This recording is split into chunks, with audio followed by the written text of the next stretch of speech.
Hello and welcome to Unbox the Soap episode 6, which is part 2 of our series on Flixbus poetry.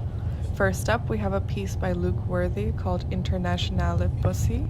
Then we have Annalisa Volcan with their poem Munster to Trento, March 4th, 2024.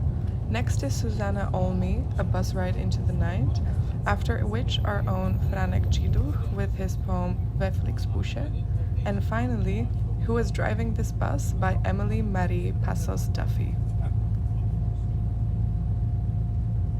I take a picture of the sign for international buses. In edit mode, I gash out sen in digital ink, add se. Save it to my phone for no one in particular. The green bus pulls into the station. The sad hydraulics of its brakes go tsh, and people rise from a crouched position over their backpacks, tightening some zip or sheathing a bruised banana. I recently read about the trend of road dogging. It started out as something done on planes, where passengers spent long hours mid-air just staring straight ahead. It suits me, my mind dissolving into the plastic tray table, rereading the safety stickers over and over until the symbols keep symboling and lose all meaning.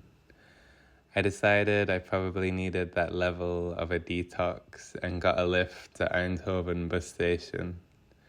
I couldn't afford a flight anywhere or accommodation, so I thought I'd road dog the Flixbus from there. It doesn't matter where I end up. I'm going to use it the way a writer would use a little cottage in the middle of an ancient oak forest. I'll treat it like a residency. I buy a ticket to the furthest destination possible, Zagreb. I'll try and get off before Milan, as I know at that point a load of models will get on and I'll start feeling ugly. With the driver's help, a man chains his bike to the back of the bus. The certain way he wants it stored is at odds with how the driver wants it positioned, and after a few adjustments, they tie it onto the rack. Some sinister and vengeful part of me fantasizes about it falling off. In the middle of the night, whilst everyone sleeps, I imagine hearing a tiny clunk. The frame and wheels a vortex of scratching and sparks. The driver would be completely oblivious as the bike catapults into a ditch somewhere beyond the hard shoulder. Sorry, I just had to clear my throat. After the driver scans my ticket PDF, I stuff my phone down to the bottom of my tote. Soon we are on the motorway, and I feel a slow severing in my chest. The evening through the window darkens. I focus on the fuzzy fabric of the seat in front. I'm a microbe making my way through its lush forestry. Eindhoven was the first stop, and already the bus is full of breadcrumbs and trash.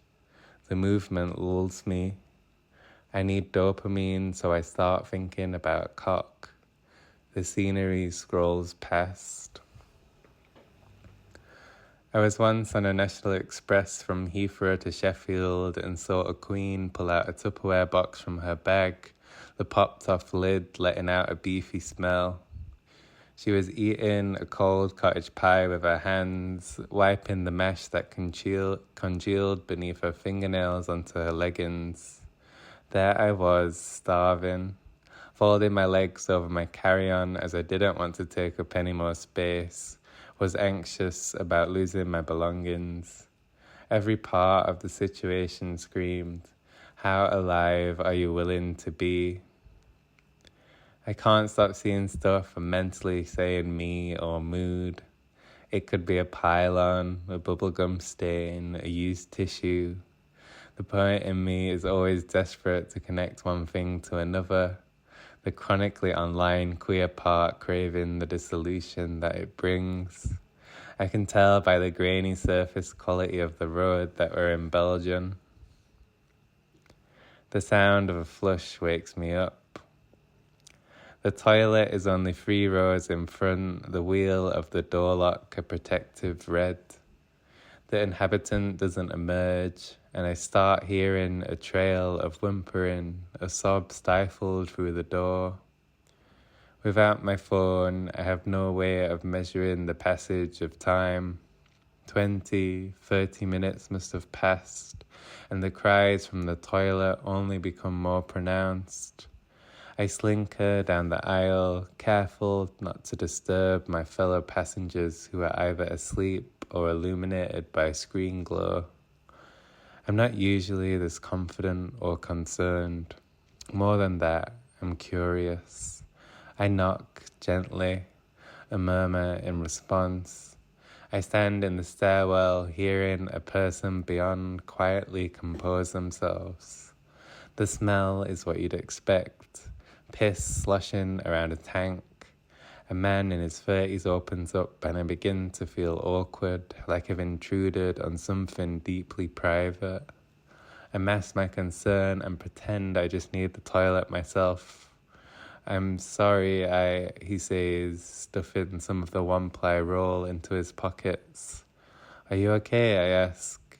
He looks into the tiny rectangular mirror lit by the blue of Flixbus's night mode.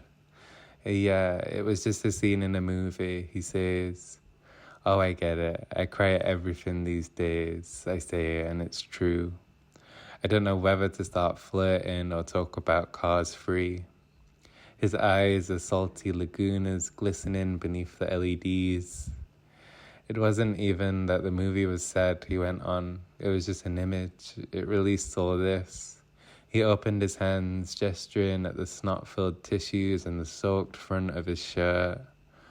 What was the image of? I asked suddenly, as if it's my right to know. It was a scene with a lunchbox.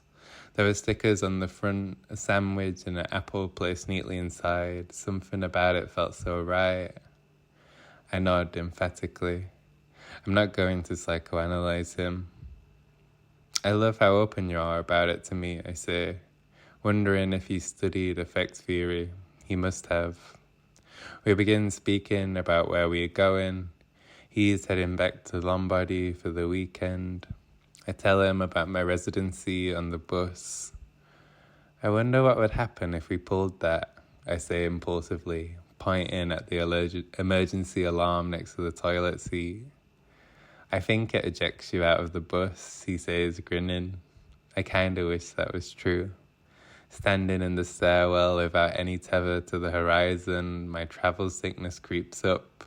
The fluid in my ears that regulates balance sloshing around like liquid in a portaloo. The bus veers at a roundabout and we bump into each other. My skin turns the pallor of a sickly Victorian child. I'm soon on my knees and he's gently patting my shoulder as I'm about to retch. We close the door, together in the filthiest organ of the bus. Now I've got connection. I think I need more of it. I need my phone. Without thinking, I grab the lever of the emergency alarm and pull. Munster to Trento, Monday 4th, 2024, departure, time 11:53, station, Munster bus stop, Hafenstrasse, 3448, 153, Munster, route 217, Flixbus, direction Stuttgart Airport, seat 5A, arrival 8:10, station, Frankfurt Central Station, Stuttgarter Straße, 26, 60, 32, 9, Frankfurt am Main, route N77, Flixbus, direction Venice, airport VCE, 2010, station, Frankfurt Central train station, Stuttgarter Straße, 26, 60329, Frankfurt am Main, route 9N277, Flixbus, direction Venice, airport Venice, 6th, seat 6A, arrival time 5th of March, 7:20, station Trento, Lunga di Montegrappa, via Lunga di Montegrappa. Munster to Trento, 38, 1, March 4th, 2024. passengers and extras, adult It and is adult 9 degrees in Munster. From this angle, you look tired. The sky is full of clouds or expectations. 2 hold luggage, 20 kilos, I 80, want 50, to 30. dig myself in someone, Manage my booking. nestle in like vermin with them to their grave. Over this blanket, there's a nice sunset. It's 10 degrees in Frankfurt. I want to sew myself to my house, bring it on my shoulders, slowly make my way through. We move slowly on the Autobahn. I want to explore all your insides, a small version of me nestled in your stomach, in your liver, in your heart. Is that too much? So it's 12 degrees in Heidelberg. It's 12 degrees in Heidelberg. Am I bleeding because I travel, or unconsciously deciding to move? Do I travel because I bleed? I have it under my teeth. I hunger for something, so I walk, and I have no house on my shoulders. Only with the lips soaked red from wanting. And then I open, and I swallow everything down. A bus ride into the night, by miracle survived. Countless strangers telling me how lucky I had been. My partner's glasses lost somewhere in the impact. My own glasses miraculously returned by a shocked, crying woman. Being woken up by screams and yells. Desperately searching for my partner in the dark. Lucidly thinking, this can't be happening. Brutally realizing it was very much happening. My trembling hands around my phone, helplessly trying to call an ambulance, fingers slowed down by shock, forgetting how to type.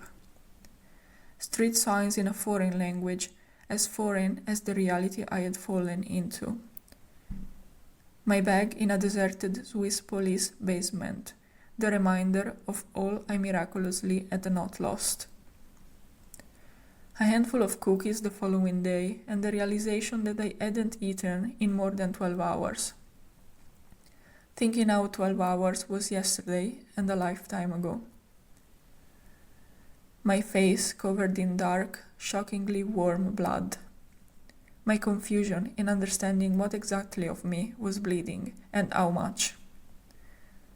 My partner's plans for it not to be real. The impossibility of it not being real. My legs, an abstract painting of green, black, blue, yellow bruises. The entirety of my body, exhausted by fear and tension. The unnatural stillness of dead bodies. My own broken body, this suddenly unbearably frail thing I am burdened with, forever bearing that night's traces. The record of my scars being the story of my trauma. Not visible at first glance, yet indelibly there. Realizing I am only alive by chance. Might I have chosen a different seat, I might have died on that Flixbus. Might I have forgotten to fasten my seatbelt, I might have ended up in a coma, in the river, on the asphalt, in a casket. But I chose what I chose, and I am here. Me, the result of sheer luck and casualty.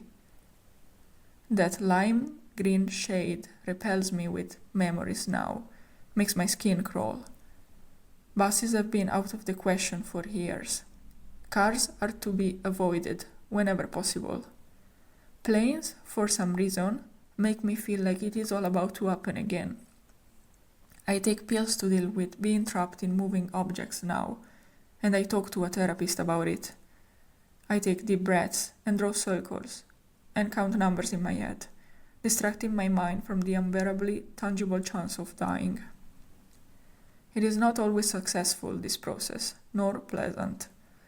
It is what it is, and it will always be so, thanks to a sleeping driver who burdened me with the awareness of mortality, robbed me of my sense of safety, and took my innocence in the grave with him. Dying began that night.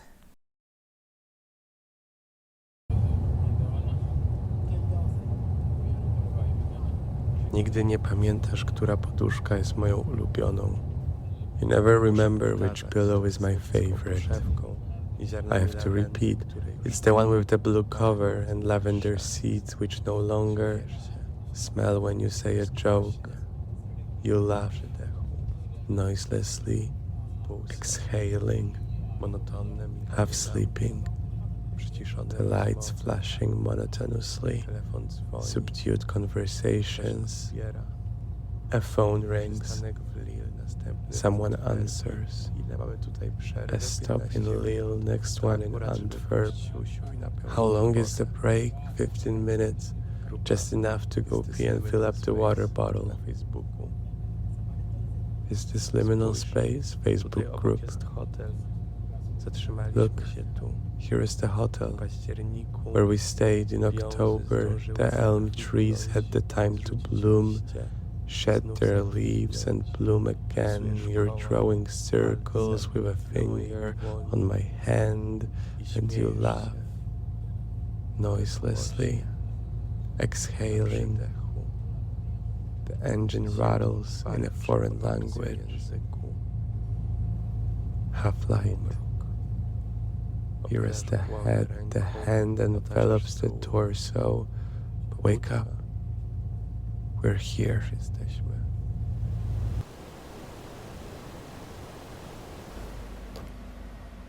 Who is driving this bus?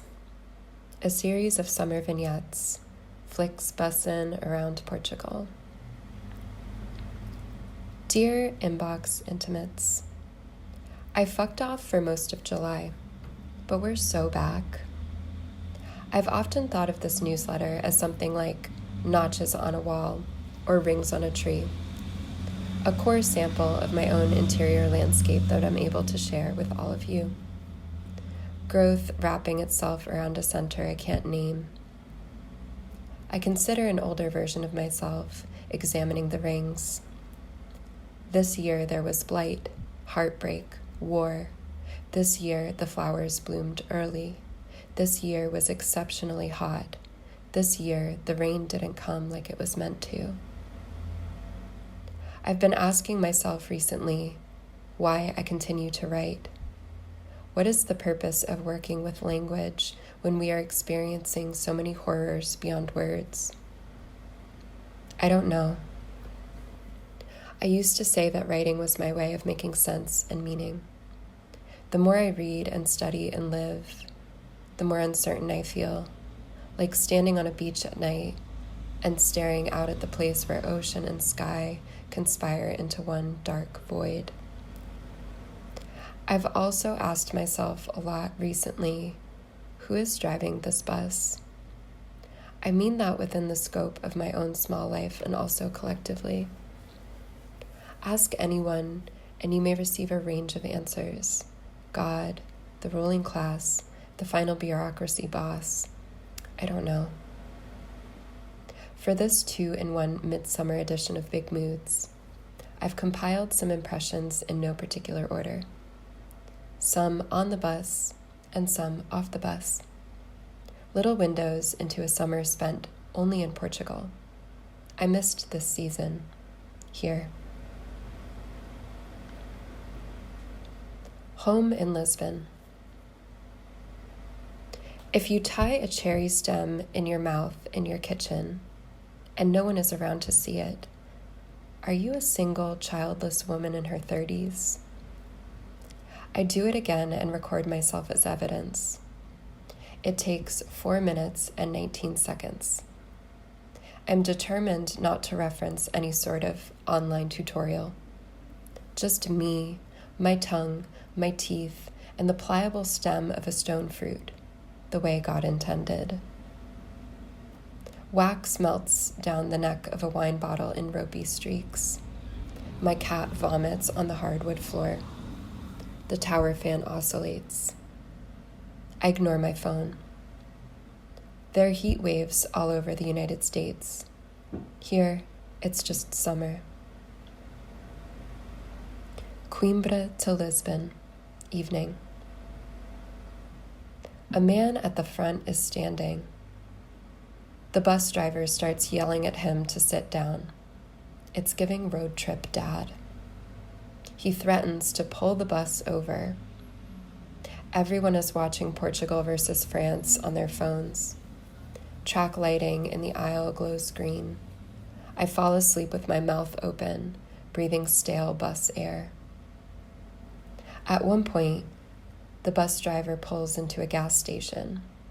He commands us to stay in the bus and is gone for 10 minutes. Maybe he's buying cigarettes. Santos. I get college drunk off white wine and sangria and eat bites of bifana. We stumble upon an abandoned shopping cart in an alley. I get inside and my friend pushes me down the cobblestoned hill. Nobody falls down.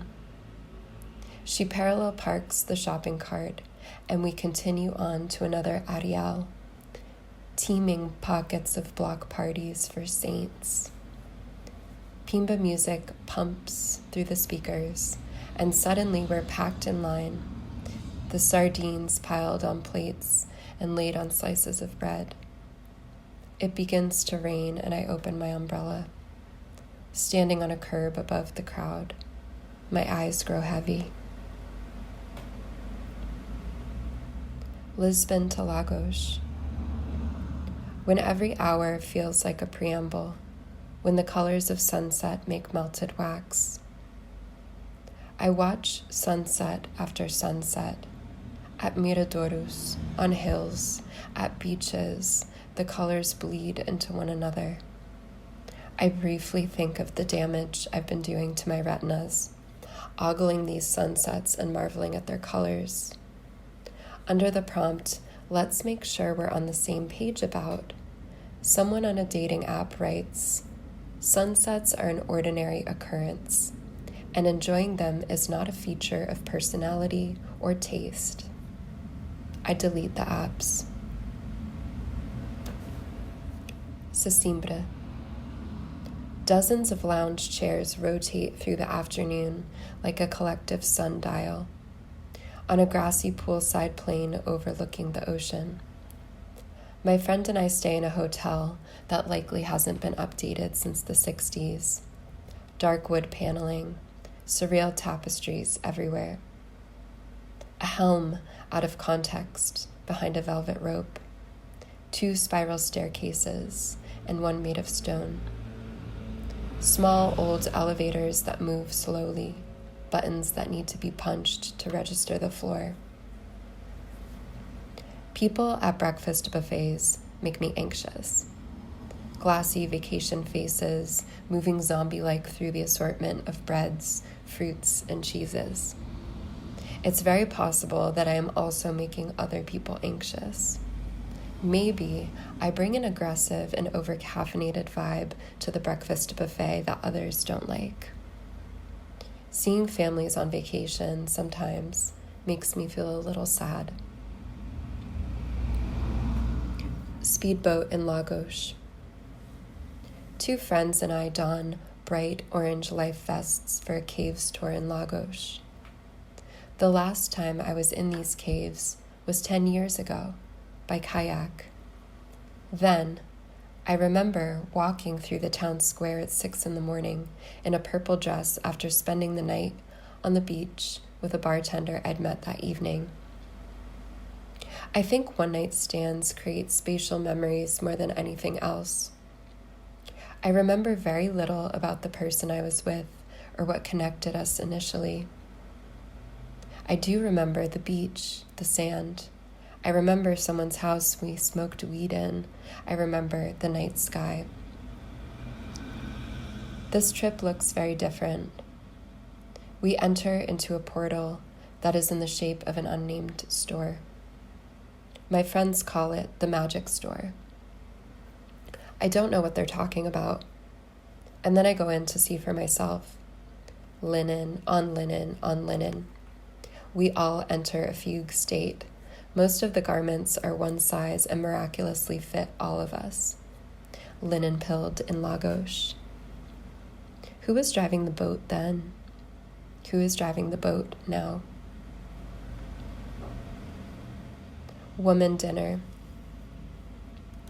I speak with industry friends about how we are trying not to refer to other dancers as girls, a habit we've picked up in the club atmosphere, cemented in culture at large. Girl dinner, girl boss, hot girl walk, I'm just a girl, neon signs that flicker, girls, girls, girls. We wonder aloud about a neon sign proclaiming women, women, women, and why we've never seen one like that. I conclude that the word women is inherently political, and maybe people aren't ready to see it lit up in neon. When I say the word girl, I have to grit my teeth. When I speak the word woman, I push my lips out and open my mouth to make room for the vowel. I think of strength braided through generations. I think of small and large cumulative pains seeded through quiet moments. I think of migration, marriages, and children. Again, vertigo. We eat Italian takeout around a candlelit table in our rented apartment in Old Town Lagos with the door open. Sharing a little slice of our vibe with passerbys who peer in curiously. We commune with the neighborhood. Bellicus. A cat slides through the bars in an abandoned building's window. The wind hits me, my entire body a nerve, crackling. Wearing a skirt my mother got for me at a Goodwill in Florida, pencil cut and patterned with leaves. She knew it would fit me like a mermaid's tail. My shoulder bears the imprint of a ring of teeth. I have very little buying power, but I do have the power to change some things.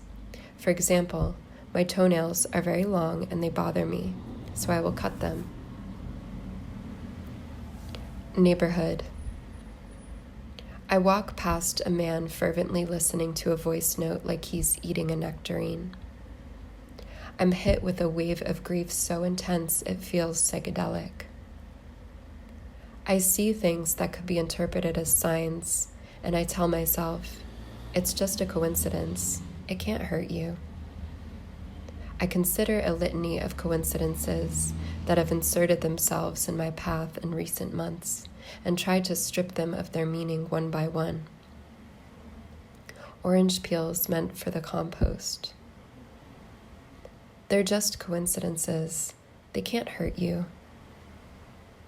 I used to read signs hungrily, primed always for synchronicity, led by small coincidences, delighting in my inside jokes with the universe.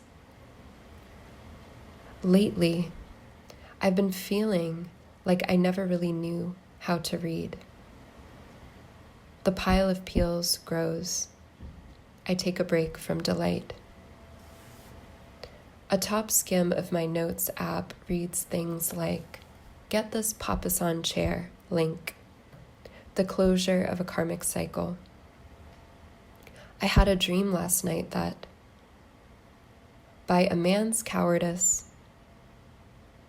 the genre of memoir invites us to municipal bus to Sesimbra.